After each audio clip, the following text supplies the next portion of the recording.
السلام علیکم، welcome back to my channel Tarab Khan vlogs. I hope میری یوٹیوب فیملی بالکل ٹھیک ٹھاک ہوگی، اللہ کا شکر ہے میں بھی بالکل ٹھیک ہوں۔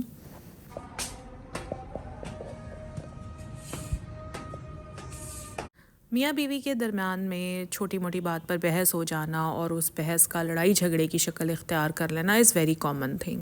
دیکھیں، کہتے ہیں نا کہ دو بہنیں بھی اگر کچھ عرصے کے لیے ساتھ رہیں تو ان کے درمیان میں بھی کسی نہ کسی بات پر جھگڑا شروع ہو جاتا ہے۔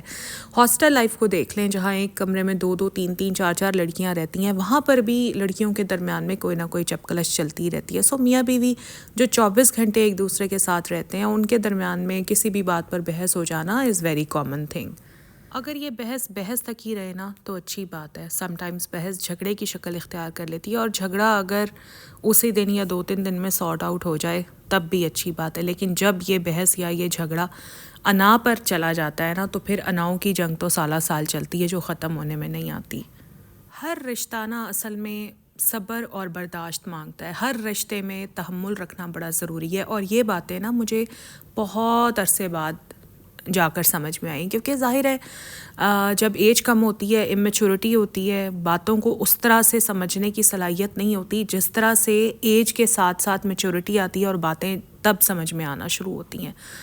تو پہلے مجھے بھی یہ باتیں سمجھ نہیں آتی تھیں، بٹ اب اللہ کا شکر ہے بہت اچھی طرح سے سمجھ میں آتی ہیں۔ دیکھیں، ہر رشتہ چاہے وہ بہن بھائی کا رشتہ ہے، چاہے وہ ماں بیٹی کا رشتہ ہے، چاہے وہ باپ بیٹے کا رشتہ ہے، ہر رشتے میں صبر، برداشت، تحمل رکھنا بڑا ضروری ہے۔ شادی سے پہلے جب ہم اپنے والدین کے گھر میں رہتے ہیں، اگر ایک طرح سے آپ لوگ سوچیں تو اپنے والدین کو بھی تو گو کہ ہمیں ان سے بہت محبت ہوتی ہے، لیکن بہت ساری باتیں ہمیں اپنے والدین کی بھی غلط لگتی ہیں۔ جب والدین ہمیں چھوٹی چھوٹی بات پر ٹوکتے ہیں، ہر اس کام سے منع کرتے ہیں جو ہمیں کرنا اچھا لگتا ہے مگر ان کے خیال سے وہ بہتر نہیں ہوتا، جب ہمیں کہیں آنے جانے سے منع کرتے ہیں تو آبویسلی ہم ان کو برداشت کرتے ہیں نا۔ ہم یہ تو نہیں کرتے کہ ان کے ساتھ لڑائی جھگڑا شروع کر دیں، مہینہ ہو جائے ان سے ہم بات نہ کریں۔ ہم تب بھی تو اپنے والدین کو ایک طرح سے برداشت کرتے تھے نا، اور اس برداشت کو ہم محبت کا نام دیتے تھے، ایسے ہی ہے نا۔ اور اسی طرح بہن بھائی کا رشتہ دیکھ لیں، جب شادیاں ہو جاتی ہیں اس کے بعد بہن بھائی کی کتنی ناجائز باتیں بھی برداشت کرتی ہے، بھابھی کی بھی برداشت کرتی ہے۔ کیونکہ اس کو پتہ ہوتا ہے کہ شادی کے بعد بھائی بھابھی کے ساتھ رشتہ قائم رکھنا کتنا ضروری ہوتا ہے، اور اس کے لیے وہ اپنے بھائی بھابھی کی کافی ناجائز باتیں بھی برداشت کرتی ہے۔ وہاں پر بھی ہم برداشت کر رہے ہوتے ہیں۔ ہاسٹل کا روم جب ہم شیئر کر رہے ہوتے ہیں، وہاں پر ہماری روم میٹ ہوتی ہے جو بالکل الگ نیچر کی ہے، ہم بالکل الگ نیچر کے ہیں، لیکن کیونکہ مجبوراً ہمیں ساتھ رہنا ہے، سو تب بھی ہم ایک دوسرے کو برداشت کر رہے ہوتے ہیں۔ تو اکثر میں یہ سوچتی ہوں کہ یہ برداشت ہمارے میاں بیوی کے رشتے میں کیوں نہیں آتی؟ میاں بیوی کے رشتے میں سم ٹائمز برداشت اس لیے نہیں آتی کیونکہ یہاں ہم چھوٹی چھوٹی سی بات کو اپنی انا کا مسئلہ بنا لیتے ہیں۔ اگر میاں یا بیوی دونوں یا پھر دونوں میں سے کوئی ایک بھی اپنی انا کو سائڈ پر ڈال دینا تو اس رشتے میں کبھی دراڑیں آئیں ہی نہ۔ اگر ہم چیزوں کو تھوڑا سا ڈفرینٹ اینگل سے دیکھنا شروع کر دیں نا تو مسئلے تو ختم نہیں ہوں گے، لیکن ہاں یہ ہے کہ مسئلوں کو فیس کرنے کی ہمت تھوڑی سی آ جائے گی ہمارے اندر۔ جیسے وہ عورتیں جو جوائنٹ فیملی سسٹم میں رہنے کی وجہ سے تنگ ہیں، اپنے سسرال سے تنگ ہیں، تو میں مانتی ہوں کہ ہاں پرابلمز ہوتی ہیں جوائنٹ فیملی سسٹم میں، لیکن جب آپ نے ہر کوشش کر کے دیکھ لی اور اس کے باوجود بھی آپ کے ہسبینڈ آپ کو سیپریٹ نہیں کر رہے، تو آپ بجائے اس کے کہ آپ اپنے ہسبینڈ کے خلاف ہو جائیں، آپ چیزوں کو نا پازیٹیولی دیکھنا شروع کر دیں۔ گو کہ ہے مشکل مگر ناممکن نہیں ہے۔ آپ یہ بھی سوچ سکتی ہیں کہ ہو سکتا ہے کہ آپ کے ہسبینڈ افورڈ نہ کرتے ہوں آپ کو الگ گھر لے کر دینا اور سارے خرچے برداشت کرنا، کیونکہ ظاہر ہے آج کل کے اتنے مہنگے دور میں کرائے کا گھر لینا کوئی آسان بات نہیں ہے، اور کچھ ہسبینڈس افورڈ بھی کرتے ہوں گے مگر ان کے نزدیک ہو سکتا ہے یہ بات بہت میٹر کرتی ہو کہ ایک اچھی خاصی ہینڈسم اماؤنٹ کرائے کے نام پر ضائع ہو جاتی ہے، اور واقعی کرائے کے نام پر پیسے ضائع ہی ہوتے ہیں جو اتنی محنت سے کمائے جاتے ہیں۔ ہر مہینے کی پہلی تاریخ کو مٹھی بھر کے آپ کرائے کے نام پر وہ پیسے دے دیتے ہیں۔ تو کچھ ہسبینڈس کی یہ سوچ ہوتی ہے، اور کچھ ہسبینڈس شاید سیکیورٹی کی وجہ سے بیوی کو الگ گھر نہیں لے کر دیتے، کیونکہ ظاہر ہے انہوں نے صبح سے شام تک اپنی ورک پلیس پر ہونا ہے، تو ہو سکتا ہے ان کو سیکیورٹی ایشوز ہوں کہ آپ کیسے اکیلی رہیں گی۔ تو مطلب میں یہ نہیں کہہ رہی، لیکن اصل میں نا ہم جو عورتیں ہیں نا، سچ بات تو یہ کہ ہم کچھ نہیں کر سکتی، ٹھیک ہے. ہم نے اپنی ہی سوچ کو بدلنا ہے، کیونکہ ہم دوسرے کو تو نہیں بدل سکتے نا. ہم نے اپنی سوچ کو بدلنا ہے تاکہ ہماری مینٹل ہیلتھ ٹھیک رہے. عورت نا بیسکلی بہت کمزور ہوتی ہے اندر سے، تو اگر یہ باتیں سوچ سوچ کر عورت اپنی مینٹل ہیلتھ کو برباد کر لے گی نا، تو پھر عورت میں کچھ بچے گا ہی نہیں. اگر اللہ نے اس کی زندگی 60 سال کی لکھی ہے نا، اور اگر اس کی مینٹل ہیلتھ ٹھیک نہیں ہے تو 30 سال میں ہی عورت نے اوپر پہنچ جانا ہے. مینٹل ہیلتھ آپ کی اوور آل ہیلتھ کو خراب کرتی ہے. آپ کو بلڈ پریشر ہو سکتا ہے، آپ کو تھائرائڈ ایشوز ہو سکتے ہیں، آپ کو انگزائٹی یا ڈپریشن ہو سکتا ہے، آپ کو اس کے علاوہ آپ کو ڈائبٹیز ہو سکتی ہے اسٹریس کی وجہ سے. تو اوور آل آپ کی ہیلتھ خراب ہوتی ہے. تو اپنا خیال رکھنا تو ایک عورت کے خود کے ہاتھ میں ہوتا ہے نا، دوسرے نے تو ٹھیک نہیں ہونا.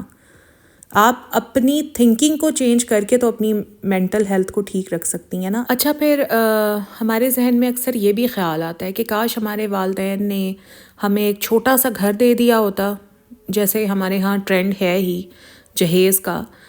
گو کہ جہیز ایک لعنت ہے، کیونکہ مجھے پتہ ہے میں جیسے ہی جہیز کا ذکر کروں گی تو مجھے نیچے کامنٹس آنے شروع ہو جائیں گے، جہیز ایک لعنت ہے اینڈ آل دیٹ. ہاں جی ہے، بالکل ہے. لیکن اگر کوئی والدین اپنی مرضی سے اپنی خوشی کے لیے اپنی بیٹی کو اس کے آرام کے لیے کچھ چھوٹی موٹی چیزیں دے دیتے ہیں تو اس میں میرے نزدیک کوئی غلط بات نہیں ہے. اب آپ اسے جہیز کا نام دے لیں یا جو بھی نام دے لیں، ٹھیک ہے. تو کچھ عورتیں یہ سوچتی ہیں کہ کاش جہیز کی بجائے ہمیں چھوٹا سا گھر لے دیا ہوتا نا تو ہمیں کوئی مسئلہ نہ ہوتا. مطلب جیسے اکثر ہوتا ہے نا کہ بعض اوقات شوہر اتنا اریٹیٹ کرتے ہیں بیویوں کو کہ بیویاں سوچتی ہیں کہ یار اس بندے کے ساتھ رہنا ہی نہیں ہے، ہم چلے جاتے ہیں یہاں سے. لیکن جب اس گھر سے نکلنے کا عورت سوچتی ہے تو آخر وہ نکل کے کہاں جائے؟ وہ نکل کے والدین کے گھر بھی نہیں جا سکتی، کیونکہ نا جب والدین کے گھر سے ایک بار نکل آتے ہیں نا تو واپس ان کے گھر کی طرف قدم اٹھتے ہی نہیں ہیں. یہ تو میرا اپنا بھی ایکسپیرینس ہے. مطلب ناراض ہو کر بندہ چلا جاتا ہے، لیکن پھر خود بخود دل تڑپنے لگ جاتا ہے واپس اسی گھر میں آنے کا، واپس شوہر کے گھر میں آنے کا. یہ پتہ نہیں کیا ایک فطری چیز اللہ تعالیٰ نے عورت کے دل میں ڈالی ہوئی ہے. مطلب وہ ایک وقتی ناراضگی ہو جاتی ہے اور اس کے بعد خود سے. اور پھر یہ بھی ہوتا ہے کہ کیونکہ ہم ہسبینڈ کے گھر میں رہنے کے عادی ہو چکے ہوتے ہیں، ہم اس روٹین کے عادی ہو چکے ہوتے ہیں، ہم اس سٹائل کے عادی ہو چکے ہوتے ہیں، پھر والدین کے گھر میں ہمارا دل نہیں لگتا. پھر والدین کے گھر میں بھائی ہوتے ہیں، ان کی بیویاں ہوتی ہیں، ان کی اپنی روٹین، ان کی اپنی چیزیں، ان کا اپنا سیٹ اپ. اس میں بھی پھر ہمیں ایسے فیل ہوتا ہے چاہے بھائی بھابھی کتنے ہی اچھے ہوں، بٹ ہم خود مطمئن نہیں ہوتے. ہمیں لگتا ہے کہ ہماری وجہ سے ان کے گھر میں ڈسٹربنس ہے. ہوتا ہے نا ایسے. تو کاش ہمارے والدین نے ہمیں چھوٹا سا گھر دے دیا ہوتا تو آج یہ سارے مسائل نہ ہوتے کہ اگر شوہر سے میں ناراض بھی ہوں تو میں نکل کے اپنے گھر میں چلی جاتی. لیکن اصل میں بات پتہ ہے کیا ہے، ہم جو عورتیں ہیں نا، ہمارا جو معاشرہ ہے، ہمارا براٹ اپ ہی ایسا ہوتا ہے، ہم نیچر وائز کمزور ہوتی ہیں. ہمارے اس معاشرے میں نا کوئی عورت تنہا رہ ہی نہیں سکتی. چاہے چھوٹا سا گھر تو چھوڑیں، کوئی بڑا سا محل بھی مل جائے نا، اس میں بھی عورت انسیکیور ہے، عورت اکیلی نہیں رہ سکتی. تو یہ بس ہماری سوچ ہی ہوتی ہے. ابھی آپ میں سے جتنی بھی خواتین میری یہ باتیں سن رہی ہیں نا، تو شاید آپ میں سے کچھ ابھی نیولی میرڈ ہوں، کچھ 30s میں ہوں، کچھ 20s میں ہوں، ٹھیک ہے. تو ابھی آپ کی سوچ شاید میری سوچ سے میچ نہ کرے، بٹ جب آپ میری ایج میں پہنچیں گی نا تو تب آپ مطلب آپ کا میچورٹی لیول چینج ہو جاتا ہے. تو تب آپ پھر کسی اور اینگل سے سوچیں گی. کیونکہ جب میں آپ لوگوں کی ایج میں ہوتی تھی نا تو تب میں بھی اسی طرح سے سوچا کرتی تھی. اور اگر میری ہسبینڈ سے کسی بات پر میری کھٹ پٹ ہو گئی ہے اور ہماری اسی دن صلح نہیں ہوئی، اگلے دن بھی صلح نہیں ہوئی، تو تیسرے دن میں امی ابو کی طرف چلی جاتی تھی. تو پھر 2-3 دن وہاں گزار کر اور پھر میں پھر سے گھر واپس آ جاتی تھی. اور وہ جب میں ناراض ہو کر چلی جاتی تھی نا امی ابو کی طرف، تو اس وقت میں کافی چھوٹی تھی. مجھے نا یہ چیزیں اچھی لگتی تھیں، کہ میں ناراض ہو کر چلی جاؤں گی. پھر مجھے پتہ تو ہوتا تھا کہ میرے ہسبینڈ مجھے منانے کے لیے آ جائیں گے، تو وہ مجھے منانے کے لیے آ جاتے تھے. تو یہ سب کچھ نا مجھے بہت فیسینیٹ کرتا تھا. تو سم ٹائمز میں ویسے بھی چلی جاتی تھی ناراض ہو کر کہ یہ مجھے منانے کے لیے آ جائیں گے، کیونکہ وہی بات ہے، عمر چھوٹی تھی، چیزیں فیسینیٹ کرتی تھیں تو مجھے اچھا لگتا تھا. لیکن پھر جیسے جیسے ماشاءاللہ بچے ہوئے، بچے بڑے ہوتے گئے ماشاءاللہ، ابھی بھی چھوٹے ہی ہیں لیکن ماشاءاللہ بڑے ہو رہے ہیں آہستہ آہستہ، تو اب وقت کے ساتھ ساتھ سوچ بہت چینج ہو گئی ہے، اور جب سوچ چینج ہوتی ہے تو پھر چیزیں بھی کافی چینج ہو جاتی ہیں۔ اب جب میری اور میرے ہسبینڈ کی کسی بات پر بحث ہوتی ہے یا لڑائی ہوتی ہے نا، تو اب میں بالکل یہ نہیں سوچتی کہ جی اب یہ جھگڑا ہو گیا تو مجھے امی ابو کے گھر جانا ہے، میں چلی جاؤں گی 3-4 دن وہاں رہوں گی، پھر میرے ہسبینڈ مجھے منانے کے لیے آ جائیں گے۔ اب ایسے نہیں ہوتا، کیونکہ اب یہ چیزیں فیسینیٹ ہی نہیں کرتی۔ ماشاءاللہ ایک عرصہ ہو گیا ہے ہم دونوں کو ساتھ رہتے ہوئے، تو اب وہ ایج بھی نہیں ہے میری اور میچورٹی آ گئی ہے، سو وہ چیزیں فیسینیٹ نہیں کرتی۔ دوسرا، اب میں جاتے ہوئے نا بہت سوچتی ہوں، کیونکہ میرے والدین بوڑھے ہو چکے ہیں اور میں انہیں اس ایج میں کوئی پریشانی نہیں دینا چاہتی۔ لائک میرے ماں باپ جو ہیں نا وہ بہت آپ کہہ سکتے ہیں چھوٹے دل کے ہیں، اور میری امی تو خاص طور پر وہ چھوٹی چھوٹی سی باتوں پر بہت زیادہ پریشان ہو جاتی ہیں، تو میں بالکل اس طرح کی کوئی چیز نہیں کرتی جس سے میرے والدین پریشان ہوں۔ آپ لوگ جانتے ہی ہیں بڑھاپے میں ویسے ہی کتنی طرح کی بیماریاں ہوتی ہیں جو ہمارے والدین کو لگ جاتی ہیں، پھر سینسٹیو زیادہ ہو جاتے ہیں۔ ایک بوڑھا جو ہوتا ہے نا وہ ایک بچے کی طرح ہوتا ہے، تو میں نہیں چاہتی کہ میں اپنے والدین کو اس ایج میں کوئی تکلیف دوں۔ ایک تو یہ بات میں بہت زیادہ سوچتی ہوں وہاں جانے سے پہلے۔ دوسری بات، اب ماشاءاللہ میری بھابھی بھی ہوتی ہیں وہاں پر، تو مجھے اچھا نہیں لگتا کہ میں اپنے مسئلے دے کر وہاں پر جاؤں، کیونکہ پھر یہ ہوتا ہے کہ بھابھی بھی کیا سوچیں گی یار کہ کیا یہ روز روز اپنے مسئلے لے کر آ جاتی ہیں۔ حالانکہ ماشاءاللہ میری بھابھی بہت اچھی ہیں، اور بلکہ میں آپ کو بتاؤں کہ میرا اور میری بھابھی کا رشتہ کچھ اس طرح سے ہے کہ اگر کوئی مجھے مسئلہ ہوتا ہے نا تو میں فون کر کے ان سے اپنے پرابلمس کو ڈسکس کرتی ہوں، اور یہ میں بالکل آپ کو سچ بتا رہی ہوں، مطلب میرا اور ان کا رشتہ اس طرح سے ہے۔ لیکن بہرحال مجھے سوچنا چاہیے نا، مجھے خیال رکھنا چاہیے کہ میری وجہ سے میرے والدین کے گھر میں یا میرے بھائی بھابھی کے گھر میں کوئی ڈسٹربنس نہ ہو۔ تو بہرحال یہ ویڈیو بنانے کا مقصد بھی صرف یہی تھا کہ ہسبینڈ وائف کے درمیان چھوٹے چھوٹے جھگڑے چلتے ہی رہتے ہیں۔ ایون میری شادی کو اتنے سال ہو گئے ہیں، میرے اور میرے ہسبینڈ کے جھگڑے اب تک نہیں ختم ہوئے، ہم لڑتے ہی رہتے ہیں کسی نہ کسی بات پر۔